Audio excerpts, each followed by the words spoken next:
Okay, Assalamualaikum guys. Apa khabar? Okay guys, aku baru je habis lari. Setelah sekian lama aku tak berlari. Yang last aku jogging sebelum aku pergi Raung.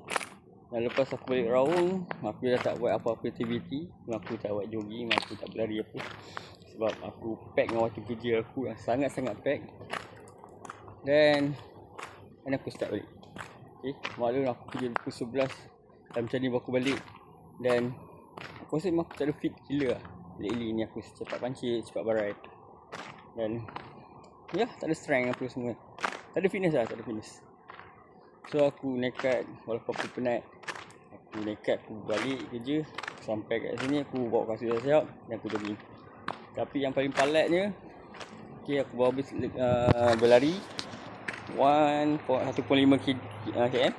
Aku rasa macam aku nak mampus lah. Okay, aku rasa macam nak mampus lah. Aku nak gila. 1.5 km, pace 10 dekat 20 minit. Aku habiskan untuk 1.5 km. Bayangkan. Memang berat. Perut pun dah besar sikit. So aku nak buat comeback balik. Aku kena dapat balik aku ni fitness. So, aku rasa aku cepat penat sekarang ni. Sebab mungkin aku rasa aku fitness aku dah 0, kosong lah, tak tahu apa. So aku niat nak start balik. Nak macam ni tu.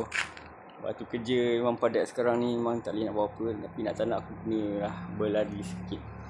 Walaupun 1.5 km pun berdaku. Janji aku dapat berpeluh balik. Okay. Rindu. Tapi jangan juburu juga lah. Petang-petang orang dapat jogging ke semua. Tapi aku tak boleh sebab aku dengan kerja aku. Tapi tak apalah. Nak tak nak aku kena paksa diri aku sebelum tidur, sebelum balik aku akan jalan podcast kami. Dapat 1.5 kilo pun jadi lah. Janji aku dapat mungkin lah. Dapat bersukan sekejap. Dapat berpeluh sekejap. Itu paling penting lah. Okay guys, tak kira guys apa-apa yang aku update yang benda-benda baru balik.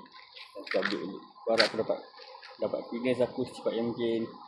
Dapat naik balik stamina aku untuk semua. Okay. Okay guys, tak kira.